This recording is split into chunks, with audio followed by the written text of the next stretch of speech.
The formal practice of sama quickly spread amongst the Sufis and produced an acute cleavage of opinions, some holding it to be lawful and praiseworthy, whilst others condemned it as an abominable innovation and an incitement to vice. Hujwiri adopts the middle view expressed in a saying of Dhul-Nun the Egyptian. Music is a divine influence which stirs the heart to seek God. Those who listen to it spiritually attain unto God. Those who listen to it sensually fall into unbelief. He declares, in effect, that addiction is neither good nor bad. It must be judged by its results, and certainly the context of what you're listening to. When an anchorite goes into a tavern, the tavern becomes his cell. But when a wine bibber goes into a cell, that cell becomes his tavern. One whose heart is absorbed in the thought of God cannot be corrupted by hearing musical instruments. So with dancing. When the heart throbs and rapture grows intense, and the agitation of ecstasy is manifested, and conventional forms are gone, this is not dancing nor bodily indulgence, but a dissolution of the soul. Hujwiri, however, lays down several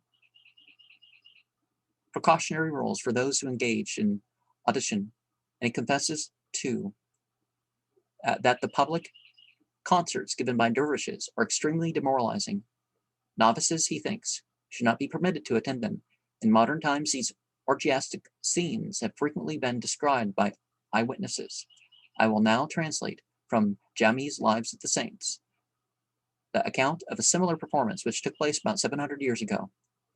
There was a certain dervish, a Negro called Zangi Bashgirdi, who had attained to such a high degree of spirituality that the mystic dance could not be started until he came out and joined in it. One day, in the course of the sama, he was seized with ecstasy, and rising into the air, seated himself on a lofty arch which overlooked the dancers. In descending, he leaped on to Majduddin of Baghdad, and encircled with his legs the neck of the sheikh, who nevertheless continued to spin round in the dance, though he was a very frail and slender man, whereas the Negro was tall and heavy. When the dance was finished, Majduddin said, I did not know whether it was a Negro or a sparrow on my neck.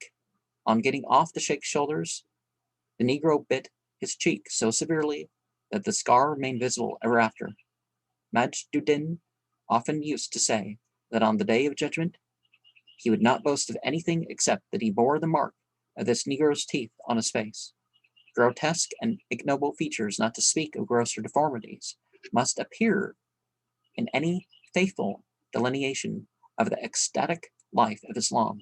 Nothing is gained by concealing their existence or by minimizing their importance, as if Jalaluddin Rumi says, men incur the reproach of wine and drugs, that they may escape for a while from self-consciousness, since all know this life to be a snare, volitional memory, and thought to be a hell.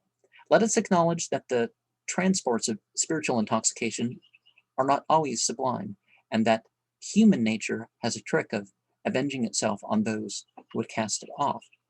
And it's not we have to abandon, per se, the lawful and the wholesome. It's just that